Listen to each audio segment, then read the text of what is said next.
So my name is Stefan Kaufmann. I'm your chair of the MSDI seminar series today. I'd like to start by acknowledging the traditional owners of the lands of which we're speaking on. For me, that's the Wurundjeri and Woiwurrung people of the Kulin Nation. I think particularly for this topic, if what we're looking for is how to bring ways of living on the land, what we eat, how we produce it in a sustainable balance, we've got a lot to learn from those traditional owners, and I respect and admire their endurance against all the challenges that have come, and they're still here to learn from and work with us.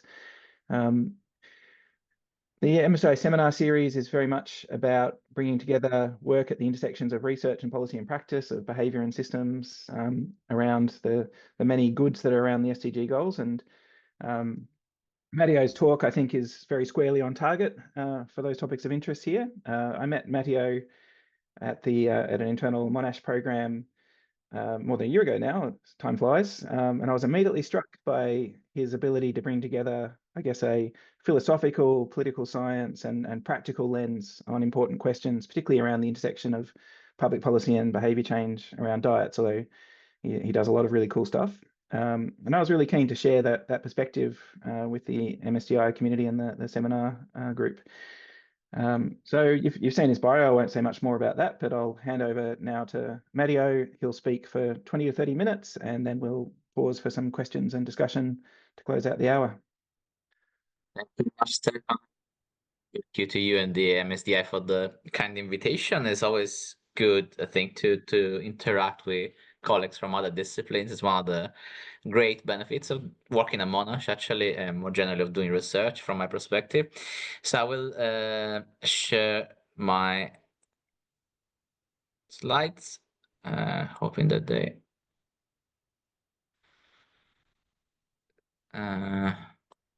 Yes, it looks like we're in there. Just right now we're seeing your the slideshow. Still working? Yeah, all good. Yep.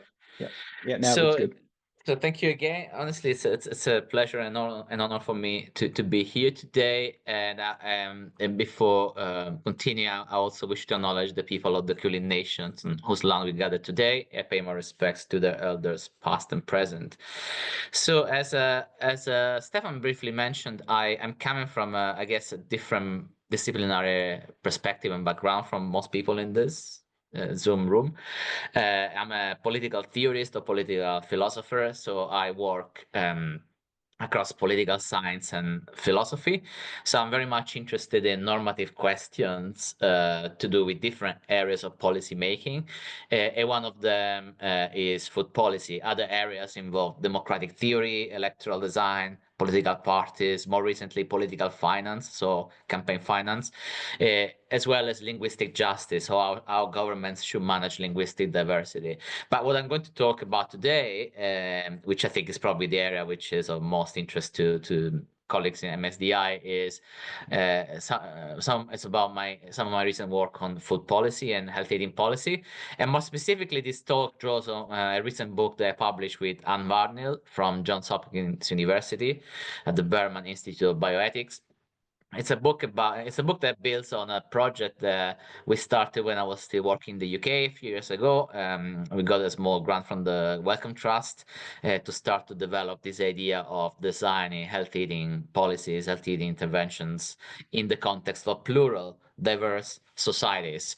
That's how it all started. So with Anne, we published a couple of papers, and then we published this book with OUP a couple of years ago, 2-3 years ago, and we're still working on and trying to build on this to design practical interventions, democratic forums to trying to design health eating policies that reflect the kind of considerations that we talk about in this book. Today I'm going to focus particularly, though not exclusively, on behavioral design, measures like nudges, which are just one type of health eating intervention. I'm going to first talk about some of the main normative issues which have emerged in the literature over the past few years when it comes to the design and implementation of these and other interventions. That will zoom in on some of the trade-offs and the dilemmas that emerge in society, in diverse societies like Australia, like most societies, when it comes to health eating. So the fact that people disagree about the value of health, disagree about the relationship between health and eating, the value of healthy eating and the disvalue of unhealthy eating, and how all of this matters when it comes to designing and implementing policies to tackle unhealthy eating. And finally, I will introduce what's, I guess, the main innovation of my and Anne's work, which is what we call a public reason framework for healthy eating efforts. The term public reason is not new. It's an established term in political theory and political philosophy. It comes from John Rawls, one of the most influential scholars in the history of contemporary political philosophy. But it's a framework which has never been applied before to health eating policy. So I'll try to show how measures like nudges, behavioral design, as well as more broadly health aid interventions can and should be designed in a way that takes into account public reason. So in ways which are justifiable to all members of a political community. I will try to explain what that involves in theory, but also in practice. But let me step back. So what's the main problem here? Well, the main problem, as you know, as most of you will know, is that unhealthy dietary patterns are a problem for most societies around the globe. There's not very extensive evidence showing that improving diets it's a key goal that governments should pursue individually and through cooperation, and there's established evidence that improving diets could reduce deaths around the globe by around 20%. And we all know what the main risk factors are here. High consumption of sodium, salt, low consumption of whole grains, low consumption of fruits. All these things exist. They are factually demonstrated by science, and it's important that governments design interventions to tackle this. And governments have done this. They've designed numerous different types of interventions to promote healthy eating and to discourage unhealthy eating.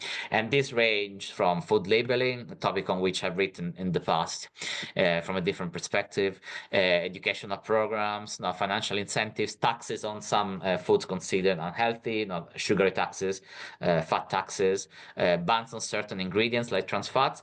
And then what I've highlighted here, because I think this is what many of you in MSDI will be interested in, nudges and behavioral design in food environments, which you're all familiar with.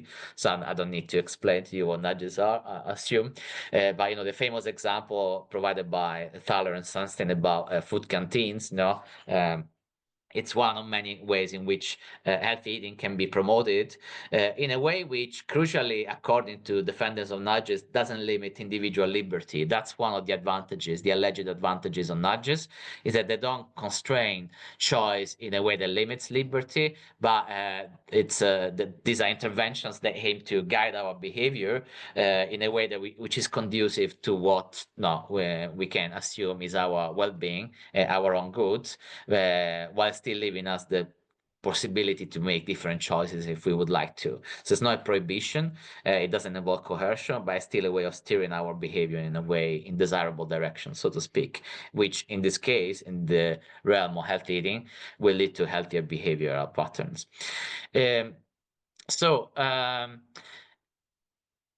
Of course, all these different interventions which governments have proposed or implemented at various points, they have raised different kinds of normative concerns. According to some, they tend to impose a set of values, especially values centered around health, therefore neglecting other values. Also, sometimes they are accused of unfairly targeting low-income people. Now, think about some of the sugary taxes, for example. They're often criticized for targeting people who are members of low-income groups or members of racial and ethnic minorities or other marginalized groups. So these measures are intended to promote healthier eating across the population, but in fact, according to critics, they tend to have a much more negative impact on members of marginalized groups. Another criticism is that these measures are often stigmatizing. So they, for example, they rely on, but they also encourage and reproduce a stigma against people who are overweight, for example, or again, people who belong to certain marginalized groups, or they may have inequitable effects. But the two normative concerns I want to focus on are first, which especially apply to nudges and behavioral design interventions, are first that they tend to be manipulative. So as I said earlier, nudges don't limit our freedom. No, we still have the choice to act in ways which are not those desired by the choice architect, so to speak. But they tend to exploit our rational failings, and in this way, they fail to treat us as individuals as rational agents. And that's a common criticism of nudges. But there's another criticism which is perhaps even more important, which applies to nudges, but also to all or most behavioral, most health aid interventions, which is the criticism that they are paternalistic. So what does that mean? Paternalism is a common term, not only in political philosophy, but also in public debate. I want to focus on two main understandings of paternalism in the literature to then explain how this leads to the framework that Anne and I developed to talk about this.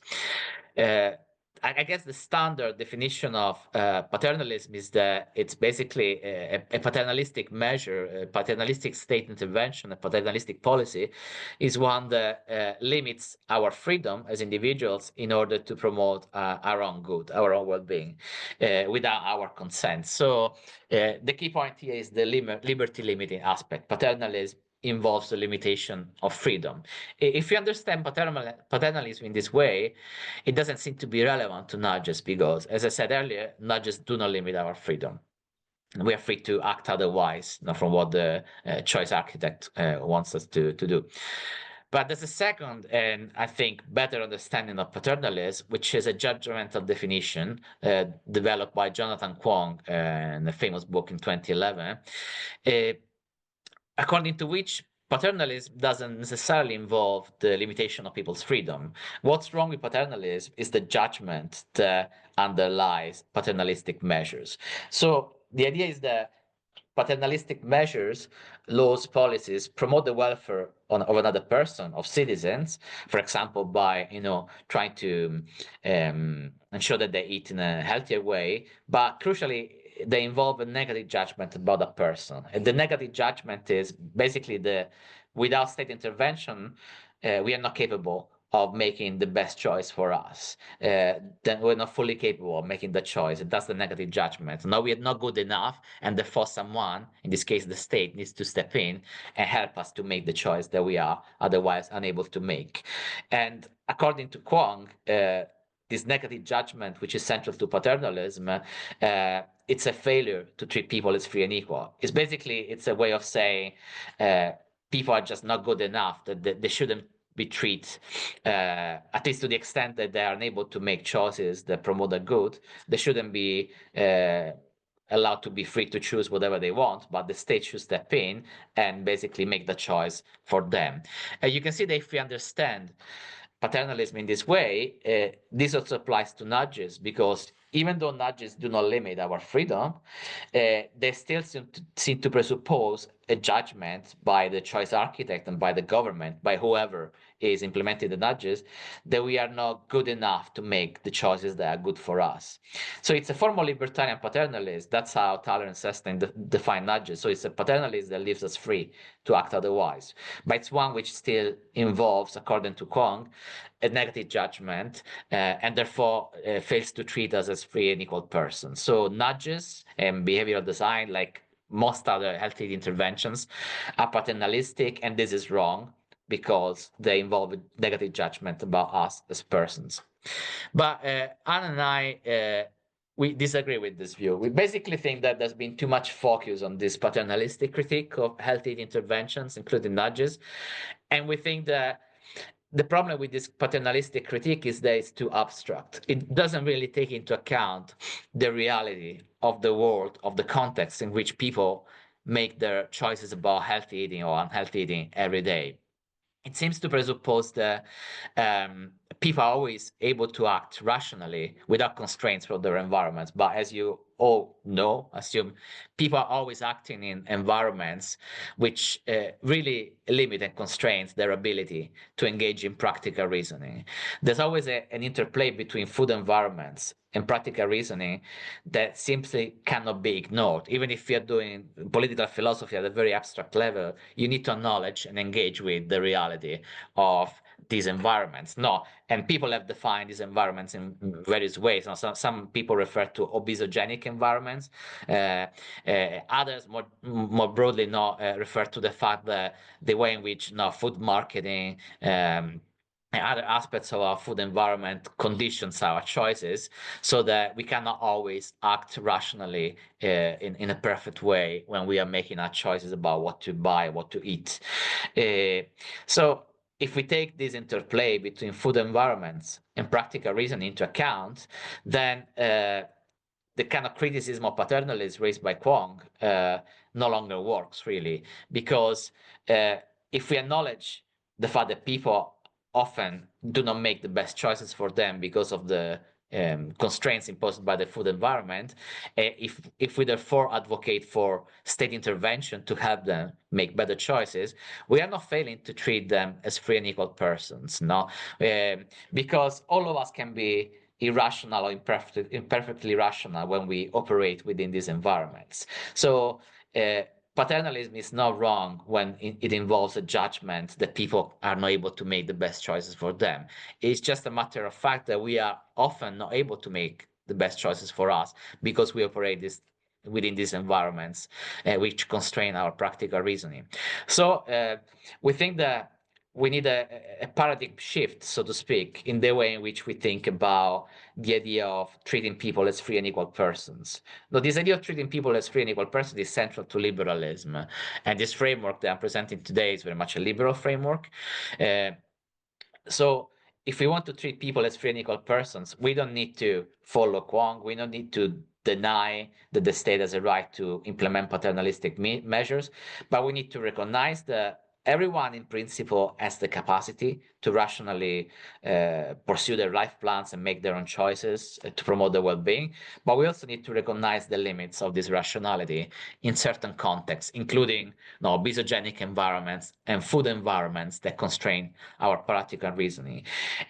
What I think and what Anne and I think should be central to treating people as free and equal is instead recognizing diversity, recognizing the fact that people have diverse conceptions of health, diverse conceptions of eating, diverse conceptions of the relationship between health and eating, and different life plans. And the people experience different trade-offs when it comes to healthy eating or unhealthy eating, which need to be taken into account. They cannot be ignored.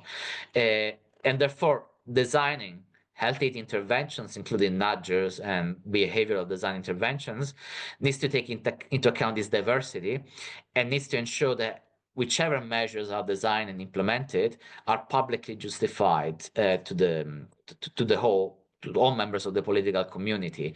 They're based on public reasons. I'll return to this, but let me first talk about this diversity and these trade-offs about healthy eating. What does it all mean? And this is all based on extensive research in food studies, anthropology, sociology that we draw in our book, in our papers.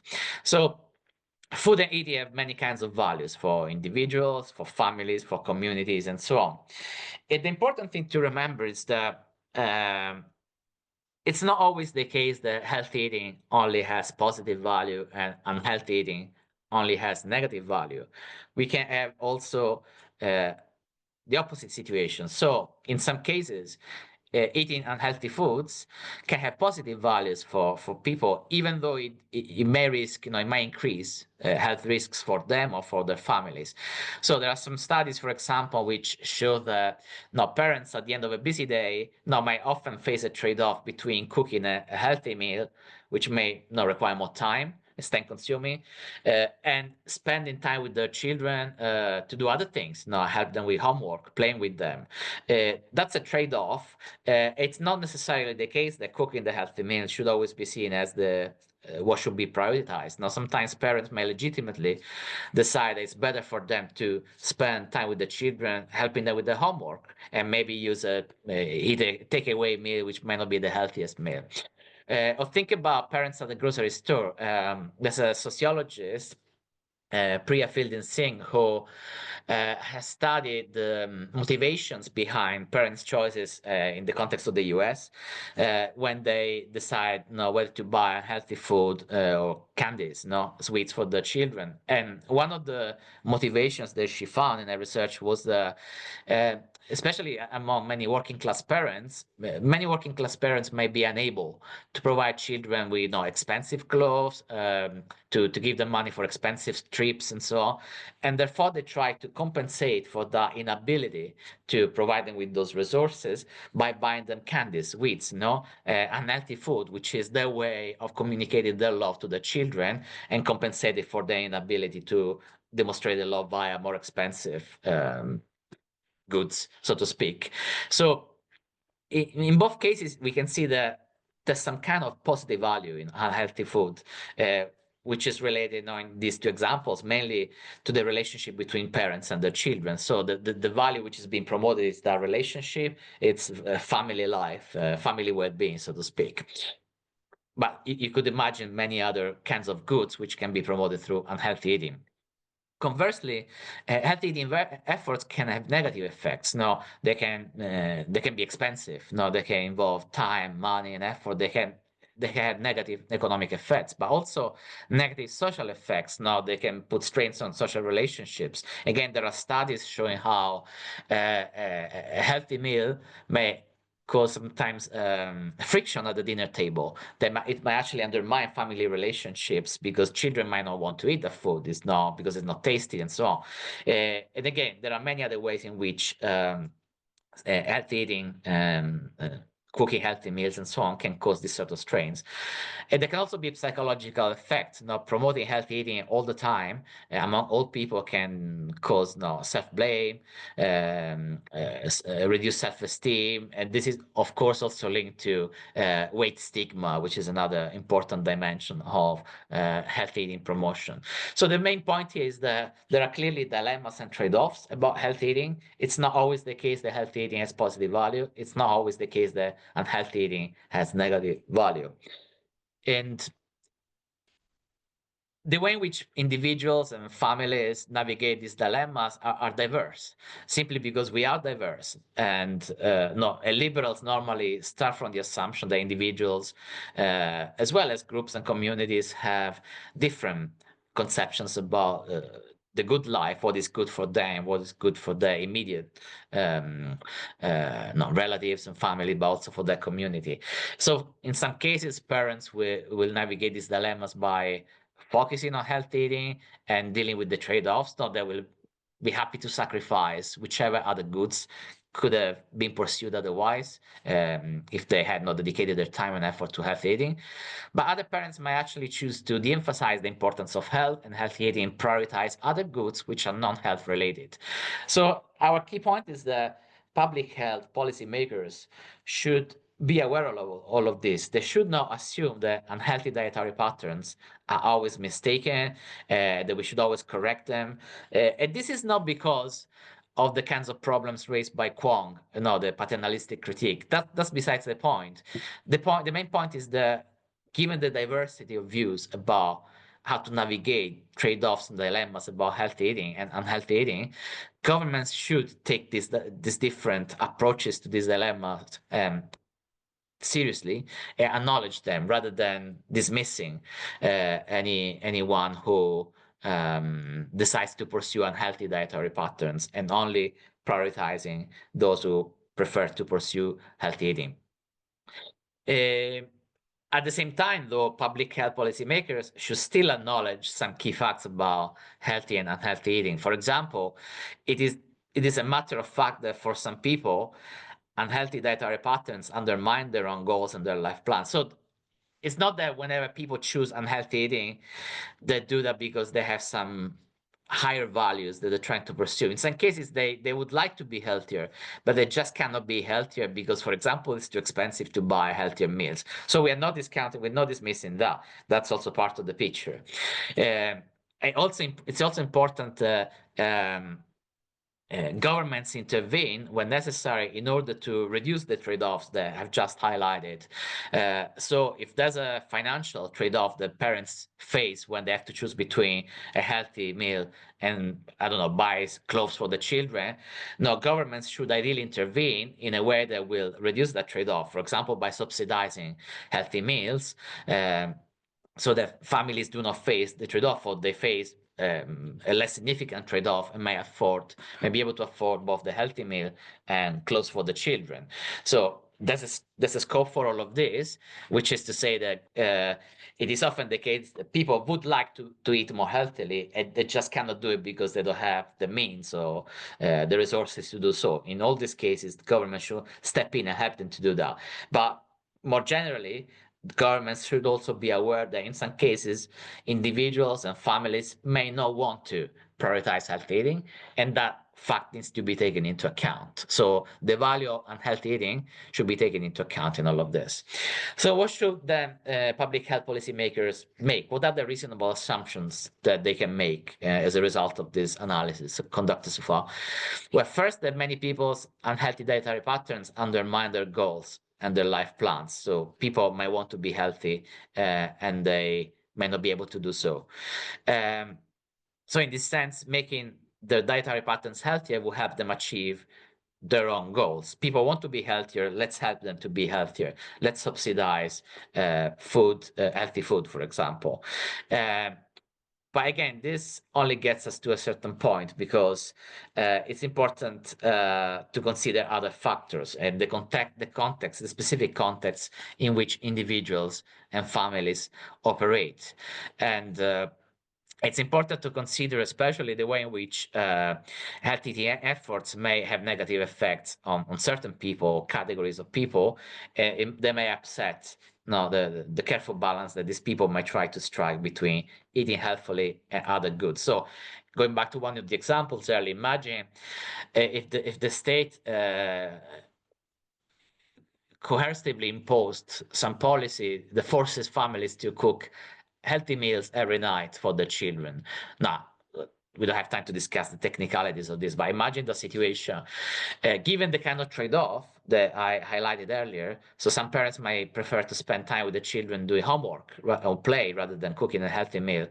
If parents were forced by the government to cook healthy meals and spend their time doing that, that would basically have a negative effect on the family. It would prevent the family, those parents, from striking the balance that they thought was best within the family between cooking and spending time with the children, doing other things. So those parents will no longer be able to spend enough time or as much time as they would like doing homework or playing with the children.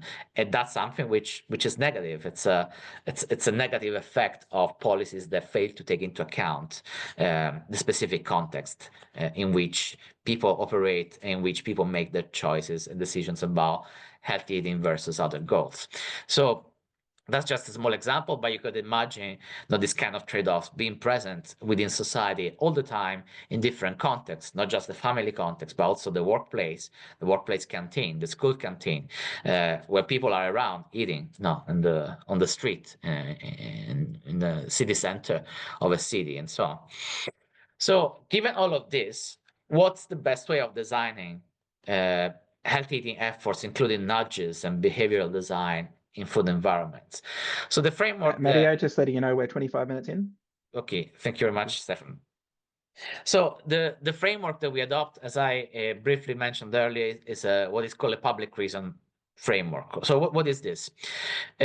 As I mentioned, it's a framework first introduced by John Rawls, famous political philosopher who died about 25 years ago, but considered one of the most influential political philosophers of the 20th century. And Rawls basically was very much concerned with the idea of political legitimacy. So he asked, given the fact that societies are diverse, no, most societies are diverse. Liberal democratic societies are certainly diverse. People have different values, different ethical views, different worldviews, different religious views or non-religious views. Given all of this, how can we design laws and policies which are legitimate, policies that can be legitimately imposed upon people, not through coercive legislation? And he asked this question because he thought that unless we design policies which are legitimate, we're basically failing to treat people as free and equal. So again, remember, this is a liberal perspective. In fact, it's called political liberalism normally. According to political liberals, but also to liberals more generally, individuals are free and equal. So we are in principle free from any form of coercion. So if the government decides to limit our freedom, it should give us a reason for that. It cannot simply impose laws and policies upon us. We need to be given a reason why we should be subject to that coercion. And this reason is to be given to all citizens. That's the equality element, not free and equal. Each of us is equally free. Each of us should equally be given a reason by the government why we should be subject to certain legislation. And this applies to healthy eating as well. Many healthy eating policies are coercive, some more than others. Okay, but even when a healthy eating intervention is not exactly coercive, as in the case of nudges, it will still require some kind of government intervention, the use of government money and resources, and the money comes from citizens, in most cases from taxation. So when the government decides to use tax money to design and implement policies like nudges to promote our healthy eating, it should give us a reason why they're doing that. It's a reason that all of us as members of the political community, we should be able to accept. And that's what public reason involves. It involves that health eating efforts, including nudges, should be justified by appealing to public reasons. And public reasons presents two main elements. So the first is factual evidence and rigorous standards of inquiry. So a nudge, and more generally, any health aid intervention needs to be justified by facts, needs to be based on evidence. Now, the government cannot simply tell us we're going to implement this nudge because it's going to increase health eating by 70% in this school or in this workplace or whatever. There has to be evidence for that, no? Based on preliminary studies, pilot studies, previous studies, other contexts in which the nudge has been implemented, and so on. Also, it's important that when these measures are introduced, implemented, they should never be justified by appealing to non-public reasons. No, non-public reasons may involve lack of factual evidence, but also selective evidence. No, think about how sometimes industry actors, corporations may fund certain health aid interventions which are beneficial to them, and in doing so they may favor certain kinds of evidence but not other evidence. That's a form of self-interest science which promotes the sectarian interest of certain actors, and that's something that health eating policy should not do. Health eating policy should be based on objective factual evidence, which is not driven by the particular sectarian interest of any specific actor within society. So this is the factual, empirical part of public reason. But there's also a more moral and normative part of public reason. And so in this sense, public reason requires the health eating efforts, including nudges and behavioral design, should be justified by appealing to what we call a reasonable balance of shared political values. What does it mean? Health eating effort, like any policy, any law in general, should be justified by appealing to values that everyone in a society, in a liberal democratic society, shares. So think about some of the fundamental values in a society like Australia, gender equality, racial equality, freedom of expression, even though I know that can be, I know it's more controversial nowadays. There are different debates about the limits, but generally, no, all members of a liberal democratic society agree that these values are widely shared, they're valuable, regardless of your specific religious or non-religious, ethical views, and so on.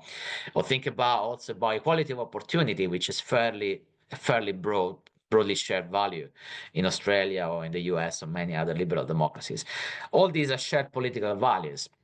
But often we have to strike a balance between these values. Now, think about debates. For example, one famous example in the literature is about the Catholic Church. And no, some people might think that the Catholic Church should be forced to have women priests, female priests, to promote gender equality, but others think that actually a central value in liberal democracies is religious freedom and freedom of religious association, and that would justify, allowing the Catholic Church to continue to only have male priests because it's a central element of the association the Catholics have formed. So this is a debate between two shared values, which can in tension basically in a liberal democracy. And you can think about many other tensions, which is why it's important that healthy efforts try to strike a reasonable balance between these different values when different values are at stake.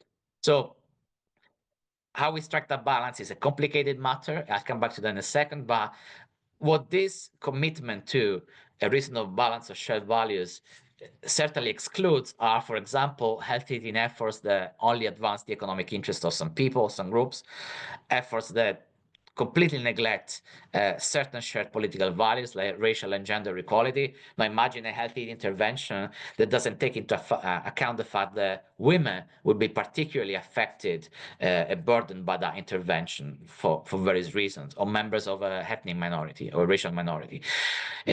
Also efforts that overly prioritize certain shared political values. So sometimes you hear people highlighting the importance of consumers' individual freedom as a dogma almost that shouldn't be infringed at any cost, and which prevents the implementation of certain healthy interventions. That sounds unreasonable. No, we shouldn't always think that consumers' individual freedom should take priority over anything else, any other shared values in a liberal society. So all of this leads to the final step of this talk, which is the public reason framework and how it would work in practice. Now, this is from the book, but the idea that we develop in the book is that based on these considerations, we can develop a framework, a sort of tool, the policymakers who want to design and implement healthy eating efforts should follow in order to take into account all the different factors and considerations that I just illustrated. This involves four main steps. So first of all, policymakers should ask, what are the public health related aims of the policy?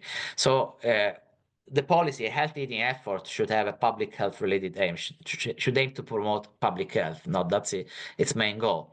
But after asking this question, a policymaker should also ask how likely it is that the policy will achieve this goal. And that's where the factual evidence plays a key role. Now, a policymaker needs to show that if they want to achieve a certain public health aim by introducing a healthy eating effort, a nudge, for example, there needs to be evidence that that's likely to happen. It doesn't need to be perfect evidence, but no, evidence that there's a likelihood that the public health aim will be achieved. But also the policymaker needs to take into account and ask whether the policy will advance shared political values. And if so, which ones? So what is it that we're trying to promote? Because public health is a means to something else. What's the other goal that it's trying to achieve? Equality of opportunity, some other good, I don't know, it could be economic well-being. No, by promoting public health, we reduce public healthcare costs. I don't know, but there needs to be a reflection. A second main question is about whether the policy has other aims, which are non-public health related. And again, economic efficiency could be one of these goals, but there could be others. So a policymaker needs to reflect on these other goals and think about these goals aim to advance shared political values in some way, whether that's gender equality, racial equality, and so on. But they also need to take into account whether these non-public health related aims advance controversial non-political values, for example, the economic interest of certain corporations and private actors, and if so, whether we should proceed with the healthy effort. A third set of questions is about the potential unintended positive or negative side effects of a policy. As I said, if a healthy intervention, given the context, has or is likely to have a particularly negative effect on members of an ethnic minority or on women, for example, the policymaker needs to take that into account. They need to evaluate how likely the side effect is and whether to proceed with the policy or not. And finally, the policymaker needs to assess whether the policy will strike a reasonable balance of political values. For example, even if it is the case that a policy may, to some extent, affect certain members of certain ethnic minorities or women, is it the case that we can still proceed with the policy if we think they will particularly advance public health and other goods, by doing so, the well-being of children, and therefore intergenerational justice and so on. So again, there's no formula in all of this, but these are guiding questions which aim to highlight, the kinds of issues that policymakers should focus on when designing these interventions. And to conclude, it's important that when addressing any of these questions, policymakers should consider how they would answer them, but also how a typical member of the community would answer them, especially the community affected by the policies. Also, they should take into account how someone with a view different from theirs would answer. They imagine that a left-wing government is making these choices. I think they should consider how a right-wing government or members of a non-left-wing party would answer those questions from their perspective. Because remember, it's important to always take into account the public good when engaging in public reasoning.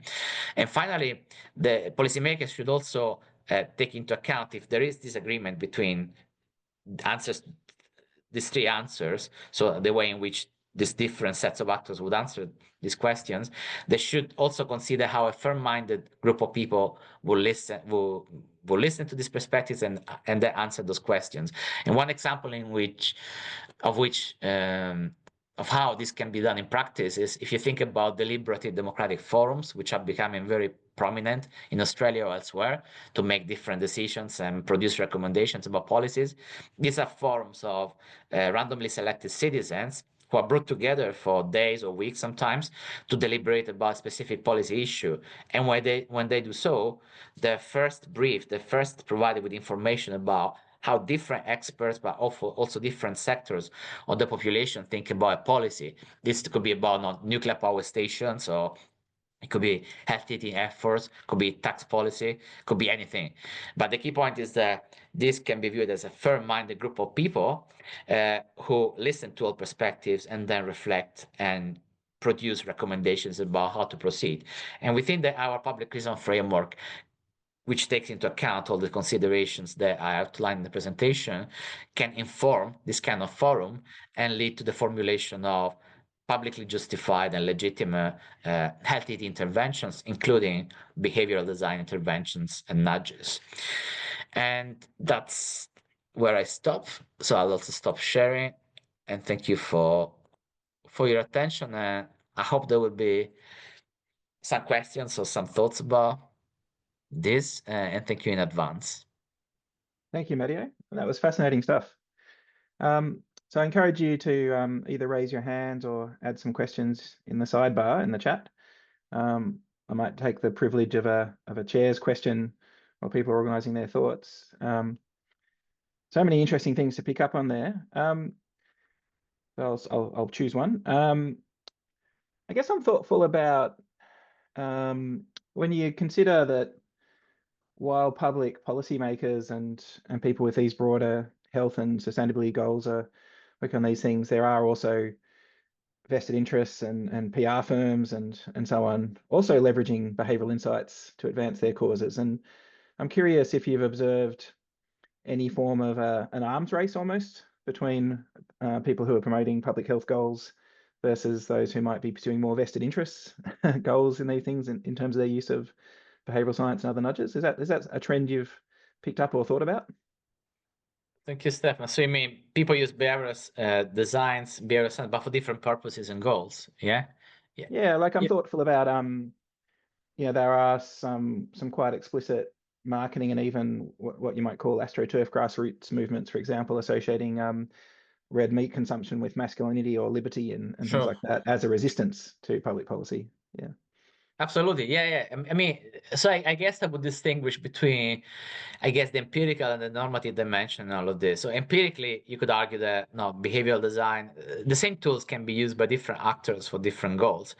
But I think that's where the normative steps in, because the key point is that from the perspective of policymakers, certainly, um, whenever it is decided to use, for example, there can be strong evidence that no, you can use nudges or behavioral design to promote the interest of no, the meat industry, for example. It's a fact, but that fact shouldn't obviously drive public policy. So, from a public policy perspective, policies are only legitimate when they leverage behavioral science in order to design policies which promote the public good. And I think that there are good arguments to say that promoting the interest of the meat industry is not public good; it's a sectarian interest. So, I think that's where the public reason framework helps. There's certainly an arms race, as you said, between these different actors, but in a sense, some of them are more public-minded than others, and we should prioritize those, certainly. Yeah, so it's almost like it's more, not less important to show this sort of due process and rigor in the deliberation because of that misinformation, not despite it. Yeah. Absolutely. I Yeah. see Rob has a question. Yeah, thanks, Matteo. Great talk, and it's very thought-provoking. I had a question when I was listening to you. Maybe it's not entirely correct, but I had a sense your analysis remains still a little bit on the too much on the individual level, and this is often the case with research that focuses on behavior and behavioral change, and you're trying to provide a critique to that. But I was wondering, particularly if you go to things like climate change, like that's the outcome of a lot of different types of behaviors of many, many people involved. And it's so incredibly difficult to change because those behaviors are embedded in socio-technical systems. So this means that certain types of behaviors are easier than others. And even the ones that are very interested in changing their behaviors, it's still very difficult. I always think of the example of when you walk into a hotel, for instance, and you need to get to the 8th floor, the first thing you see is the elevator. So if you want to make the healthy choice and go by stairs, you actually often have to search for it. You have to ask people. So it's more difficult to make the healthy choice to go by stairs instead of the elevator. And that's the result of the socio-technical system of a hotel that we built. And this applies to many unhealthy or unsustainable behaviors. So in my view, behavioral change interventions from a policy perspective should be focusing a lot more on thinking about what types of socio-technical systems and changes in our socio-technical systems make certain healthy and sustainable behaviors much easier than others. And yeah, just wondering if you give me a reflection on maybe my analysis is wrong, and you are actually also focusing on more these collective systemic issues when it comes to behavior. But I'm really keen to hear your perspective on that. Thank you very much, Rob. That's a great point. I think I will probably go back to one of the points. Probably I didn't spend enough time on that, but the point that sometimes one of the tasks of governments is to reduce some of the trade-offs that the people face. So given the people are operating in these environments, now I was talking about food, but your example is similar, whether it's climate change or health eating, the problem is still the same very much. No, so I think being aware of the context in which people act and shaping or reshaping or redesigning that context in a way that somehow reduces whichever trade-offs people are facing, it's a key point. So in the same way in which some people might want to eat more healthily, that's what they really want. It's just difficult for them. The government should step in. Likewise, many people, let's assume, want to act in ways that help reduce climate change. They really want. It's just difficult because of how hotels or buildings are designed. So the government should definitely step in and intervene. So these are no individual interventions, there are structural interventions that would help affect the behavior of many, the coordinated behavior of many individuals. So this is definitely crucial. And maybe, yeah, I think maybe Anne and I need to reflect more on how what kinds of interventions would help realize those goals when it comes to health eating. But yeah, I think you're absolutely right. It's often about the structure and the environment.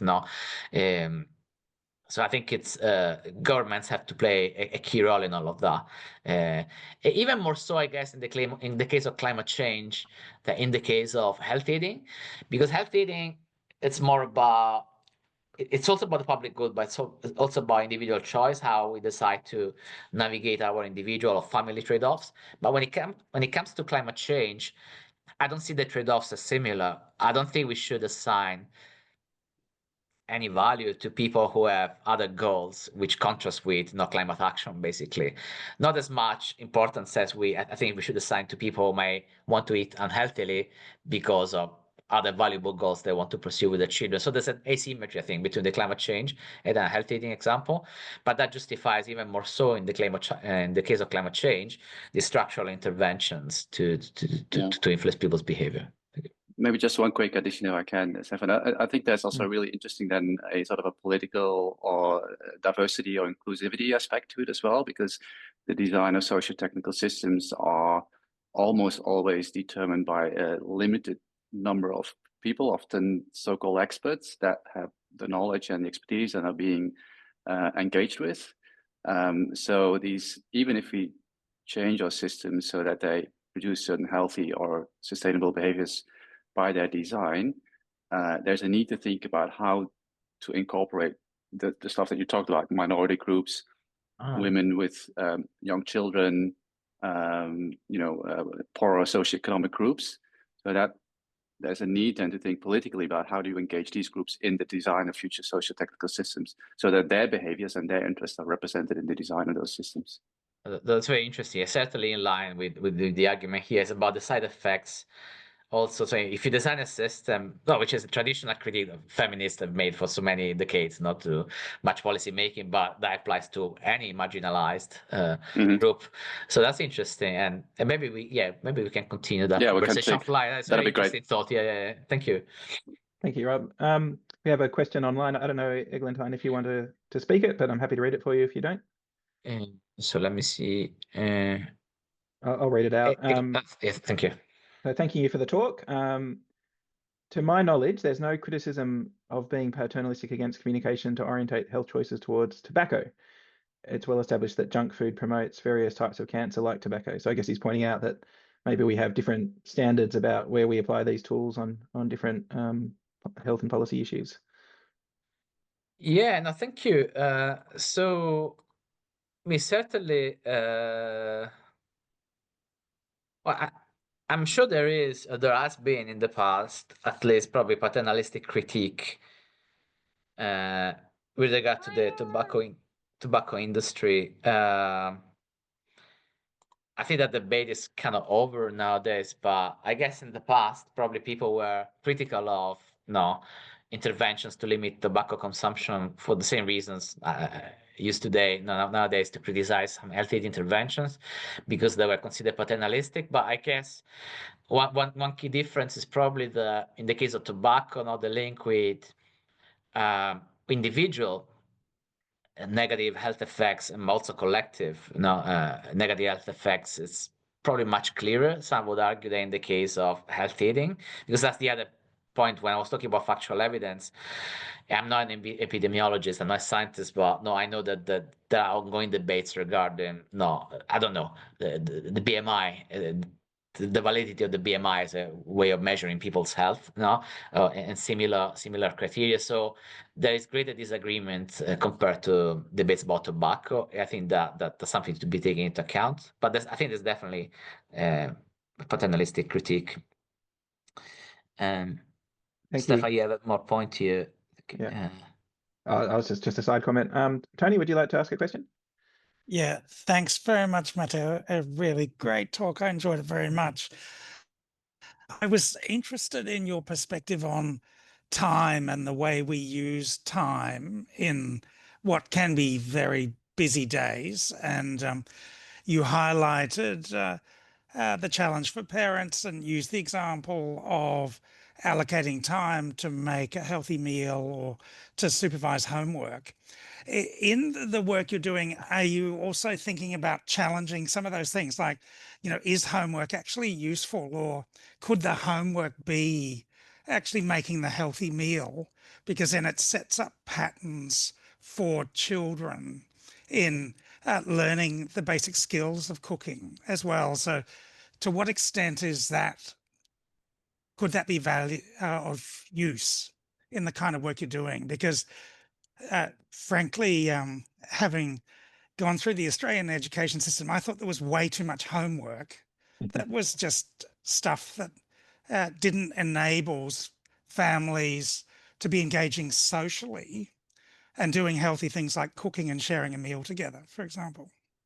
Thank you, Tom. That's a good question. I think, okay, thinking structurally, my immediate response would be, I think maybe much of the homework, I think an ideal scenario is one in which most of the homework is done in school. I imagine a longer school day, because that's a way of equalizing opportunities, if you think about it. Now, because given the parents might have these different commitments, different situations, that if you create a system in which X number of hours in the school day, which may be extended up to, I don't know, 5 p.m., is dedicated to homework, then you reduce the burden, the trade-off the parents face. So that's one way in which you can reduce that sort of, and this could apply to many other things and challenges that people face in terms of time.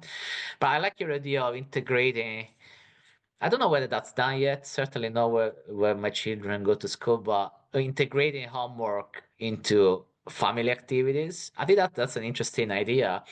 It doesn't just need to be cooking; it could be other activities, but no, reducing that trade-off by design, basically. And that could be done. You can imagine different ways. Children have to produce a project, a report based on something to do with the family. It could be visiting a museum, could be cooking a healthy meal, it could be. Again, I don't know whether that exists. I don't work in education, but I've got education colleagues who might help me to find out this. That's a very interesting insight. So yeah, those two, reducing the structural burden, certainly, but then integrating the elements of the trade-off, so to speak. That's certainly interesting. So thank you. Yeah, thank you very much. Thank you. Yeah, it's a very interesting thought. Another question from Rosie Welch. Would you like to ask the question, Rosie? Yeah, thanks for a fantastic talk, Matteo. Really interesting, and to engage interdisciplinary in these ways is so nice. I am from education, and I sort of typed my question before Tony asked his. There is some sort of overlap around food literacy and skills, and seeing more around joy and pleasure in food education, around vegetables and fruits. And I'm just curious, one of the challenges is empirically measuring that with young people, and sort of thinking about your talk around public reason and having evidence. I'm just wondering if you had any insights from your work through the Wellcome Collection project, or any other insights around young people and measuring these aspects. Thank you, Rosie. No, that's a great question. I think a lot of the research that we engaged with Dan was not based on ethnography or qualitative interviews, with families, parents, and all of this can provide important insights into the way in which different family members, including young people, perceive food literacy, but food habits within the family. I suspect there might be a lot of maybe survey research. So I think a mixed methods approach would be the best to tackle these sort of questions, especially in areas where we don't have clear answers yet. And I think the kind of more normative philosophical thinking involved in my project with Anne Barnell needs to take into account all this evidence, because you cannot make recommendations, normative recommendations, without taking into account this evidence. That's why we were so careful to read some of this sociological, anthropological research that provides these insights. So I think I will need to check whether there's a more quantitative research. I'm sure there is, but what we were drawing on was mostly qualitative research, like ethnography and interviews. So I'm also reading your question in the chat to say, I'll need to, One thought that occurs. Yeah, sorry. I know Lisa Barber, who I think was on the call, but maybe isn't now. She's got some students helping her evaluate some of their engagement with the I can't remember the name exactly, but the Healthy Food Festival for Children that occurs in Melbourne. Oh, you're there, are you? Yeah. Yeah, that's right. The Little Food Festival in Melbourne. I work with on that. Yeah, and a sort of question came from that around how we measured joy, it sort of seems a space that needs a lot of work to develop and think about as a framework for engaging with health education, so it's not individualized or paternalistic in the ways that it commonly is. Yeah, great. Yeah. That's good. Good, you're already part of that then. Very interesting question. Just noting the time, I suppose we better let Matteo go and thank him for his wonderful talk. Thank you everyone who stayed to the end, and everyone who had to leave earlier too, of course. There'll be a recording that's available later on. Usually we upload it a few weeks from now, so look out for that. And yeah, happy to take questions and suggestions for future seminars as well, of course. So thanks everyone, and we'll see you at the next one. Thank you so much, and thank you, Stefan. Thank you everyone for your questions, for your time. Hope to see you maybe Matteo. sometimes in person next time. See you soon. Yes.